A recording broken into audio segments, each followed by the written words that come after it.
दोस्तों, किसी ने सच ही कहा है कि कुछ चीजों पर साक्षात भगवान की कृपा होती है और यही कृपा 80 के दशक में दिखाए जाने वाले रामायण धारावाहिक के ऊपर भी देखने को मिली। तभी तो बालक रूपी भगवान राम और कौवे वाले सीन को लेकर कलाकारों का कई घंटों तक भूखे प्यासे काम करना, ये सब कुछ ऐसे हुआ मानो ईश्वर खुद इस धारावाहिक को बना रहे हो।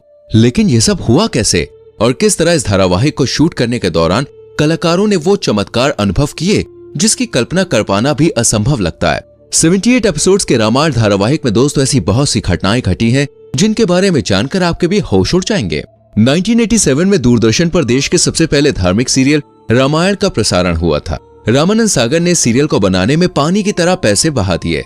बहुत ही कम लोग ये बात जानते हैं कि सुपर डुपर हिट होने वाले रामायण धारावाहिक को सूचना और प्रसारण मंत्रालय से कई बार रिजेक्शन का सामना भी करना पड़ा, जिसके चक्कर में रामानंद सागर ने कितनी ही बार सरकारी दफ्तरों के चक्कर भी लगाए, तब जाकर रामायण को प्रसारित करने की इजाजत मिली थी। सबसे पहले रामानंद सागर ने रामायण का दोस्तों एक सैंपल एपिसोड सूचना और प्रसारण मंत्रालय के अधिकारियों को दिखाया, जिसके बाद उन्होंने पहली दफा रिजेक्ट कर दिया था। सरकारी अधिकारियों के अनुसार इस धारावाहिक में माता सीता को कट स्लीव्स पहने हुए दिखाया गया था। साथ ही उन्होंने कुछ और बदलाव का भी जिक्र किया, जिसके बाद रामानंद सागर ने दोबारा से शूटिंग करके पहला एपिसोड तैयार करवाया और फिर उसको दिखाया गया। लेकिन उस एपिसोड को भी प्रसारण मंत्रालय द्वारा रिजेक्ट कर दिया गया और फिर एक बार और रामानंद सागर ने सैंपल एपिसोड तैयार किया, लेकिन उसे भी रिजेक्ट कर दिया गया। देश में पहली बार धार्मिक सीरियल तैयार किया जा रहा था जिसका प्रसारण टीवी पर होना था, इसलिए इस बात का सुनिश्चित होना बहुत जरूरी था कि किसी भी प्रकार की कोई कमी न रह जाए जिससे लोगों की धार्मिक भावनाओं को ठेस न पहुंचे। रामानंद सागर ने खुद एक इंटरव्यू में ये बात बताई थी कि सूचना प्रसारण मंत्रालय में चक्कर काट काट कर मेरे 2-3 जोड़ी जूते घिस चुके हैं, लेकिन आखिरकार 2 साल के बाद रामायण को हरी झंडी मिल गई और तब जाकर इसे दूरदर्शन पर प्रसारित करने का मौका मिला।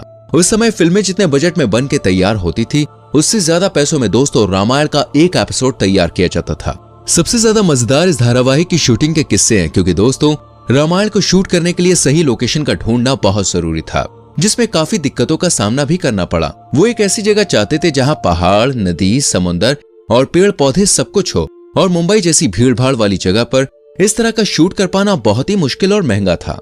ऊपर से रामायण में कई सारे किरदारों की जरूरत थी। इस वजह से शूटिंग के लोकेशन को लेकर रामानंद सागर ने भारत के कई सारे शहरों के चक्कर लगाए और फिर हरि भाई नाम के एक व्यक्ति ने उन्हें गुजरात में मौजूद एक बेहतरीन जगह का नाम बताया, और ये जगह थी दोस्तों उमरगांव, जहां रामानंद सागर गए और उन्हें ये जगह भा गई, जिसके बाद सारी शूटिंग यहीं पर शुरू की गई।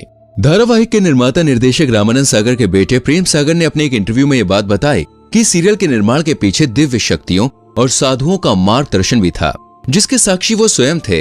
वहीं बाल स्वरूप भगवान राम और काकभूषणी वाले सीन से जुड़ा एक किस्सा उन्होंने साझा किया।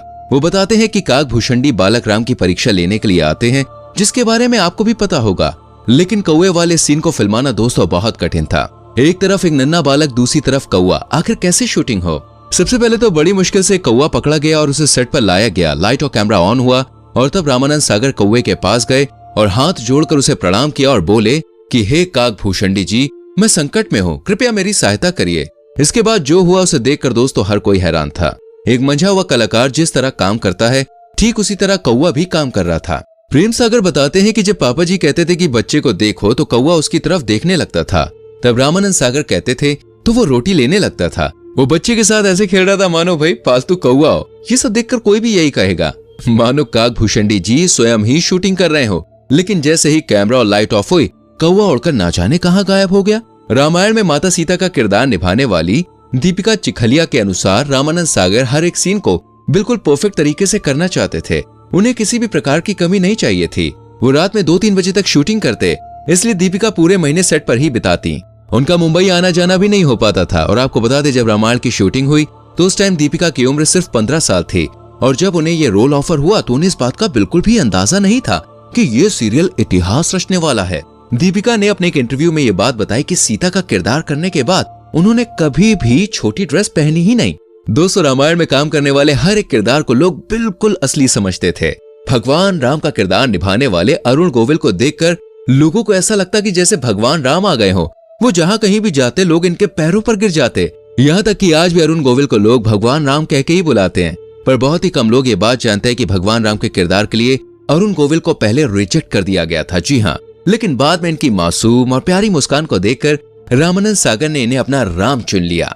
वैसे अरुण गोविल से जुड़ा हुआ एक बहुत ही इंटरेस्टिंग किस्सा है, वो ये है कि जब भरत के द्वारा भगवान राम को ये सूचना मिलती है कि राजा दशरथ नहीं रहे, तो उस समय कैसा एक्सप्रेशन देना चाहिए ये तय कर पाना अरुण साहब के लिए बहुत मुश्किल था, क्योंकि वो एक भगवान का किरदार अदा कर रहे थे और भगवान रो नहीं सकते और चेहरे पर उदासी का भाव लाने नहीं देना था, क्योंकि भगवान राम को पहचाना ही उनकी सादगी और हर परिस्थिति में स्थिर रहने के कारण जाता था। इसलिए ये सीन अरुण जी के लिए बहुत ही चैलेंजिंग था, लेकिन बाद में उन्हें इस सीन के लिए खूब तारीफें भी मिली।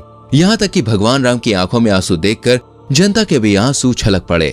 लोग ये महसूस कर पा रहे थे कि पिता के जाने का गम भगवान राम को कितना हुआ है। भगवान राम के परम भक्त हनुमान जी का किरदार निभाने वाले दारा सिंह जी को भला कौन भूल सकता है। उन्होंने पर्दे पर इस किरदार को दोस्तों एकदम जीवंत बना दिया। लेकिन बहुत ही कम लोग ये बात जानते हैं कि जब रामानंद सागर ने उन्हें ये रोल ऑफर किया तो उन्होंने इसे करने से साफ मना कर दिया था, क्योंकि उस समय दारा सिंह 60 साल के हो गए थे। इसलिए अपनी उम्र का हवाला देकर उन्होंने काम करने से इनकार कर दिया। पर जब रामानंद सागर जी ने काम करने के लिए जिद करी, तब जाकर उन्होंने हनुमान जी का किरदार निभाने के लिए हाँ कह दिया, क्योंकि रामानंद सागर जानते थे कि अगर इस आइकॉनिक किरदार को कोई बलशाली इंसान कर सकता है तो वो सिर्फ दारा सिंह ही है। और इस किरदार को निभाने के लिए दारा सिंह ने अपनी श्रद्धा से चिकन मटन जैसी सभी चीजों को त्यागने की शपथ ली थी। दारा सिंह हनुमान जी के बहुत बड़े भक्त थे, इसलिए उन्होंने ये कहा था कि जब तक वो शूटिंग पूरी नहीं कर लेते तब तक वो चिकन मटन को हाथ भी नहीं लगाएंगे। और दोस्तों, नटखट लेकिन तेज लक्ष्मण का किरदार निभाने वाले सुनील नहरी को भी लोगों ने खूब पसंद किया। अपनी शूटिंग के दिनों को याद करते हुए वो कहते हैं कि जब रामायण की शूटिंग शुरू होती थी तो कई सारे कलाकार पानी पीना तक छोड़ देते थे और वो 5-6 घंटे तक पानी नहीं पीते थे, क्योंकि रामायण की शूटिंग के समय आज जितनी सुविधाएं नहीं थी। सेट पर वॉशरूम की काफी दिक्कतें थी, जिसकी वजह से लोग पानी तक नहीं पीते थे, क्योंकि अगर पानी पिएंगे तो टॉयलेट जाना पड़ेगा और गांव में ऐसी कोई भी सुविधा नहीं थी। इसलिए लोग पूरे फोकस के साथ सिर्फ और सिर्फ शूटिंग पर ध्यान देते। कई दिनों तक लोग अपने घरों पर बात भी नहीं कर पाते थे। इसके बारे में बताते हुए सुनील लहरी कहते हैं कि उन दिनों हम शहर से बाहर शूटिंग कर रहे थे, जहां पर किसी भी प्रकार के फोन बूथ का इंतजाम नहीं था। वहीं से कुछ दूरी पर टेलीफोन की सुविधा थी, जहां पर लोग जाकर अपने घर वालों से बात करने के लिए घंटों तक लाइन लगाकर खड़े रहते थे। वैसे तो रामायण की शूटिंग के दिनों के दोस्तों कई किस्से चर्चित हैं, लेकिन उनमें से एक किस्सा सुग्रीव के रोल को लेकर है। असल में रामायण में सारी कास्टिंग हो चुकी थी, लेकिन रामानंद सागर सुग्रीव के किरदार को लेकर काफी चिंतित थे। उन्हें इस रोल के लिए कोई बेहतरीन कलाकार मिल ही नहीं रहा था और इस परेशानी में वो एक दिन भगवान राम का नाम लेकर सोए और फिर सुबह बहुत ही गजब का चमत्कार हुआ। अगले ही दिन इंदौर से एक अच्छी पर्सनैलिटी का पहलवान आया, जिसे तुरंत ही सुग्रीव के रोल के लिए सेलेक्ट कर लिया गया। और ये रोल निभाने वाला कोई और नहीं बल्कि दोस्तों श्याम सुंदर थे, जिनका हाल ही में निधन हुआ है। और दोस्तों, हम कैकेयी के किरदार को भाई कैसे भूल सकते हैं, जिसे पद्मा खन्ना नाम की अभिनेत्री ने बहुत ही खूबसूरत ढंग से निभाया। वाकई में उनके किरदार को देखकर लोग कैकेयी से नफरत करने लग गए थे और यही रामानंद सागर को चाहिए भी था। बाकी सीरियल के बारे में आपका क्या ख्याल है, हमें कमेंट करके जरूर बताना। वीडियो को लाइक और शेयर करना। आने वाली वीडियोस को देखने के लिए चैनल को सब्सक्राइब करके बेल आइकन प्रेस करें, जिससे आने वाली वीडियोस आपसे मिस ना हो। गाइस, मिलते हैं अगली वीडियो में। अपना बहुत ख्याल रखें। Bye bye, take care.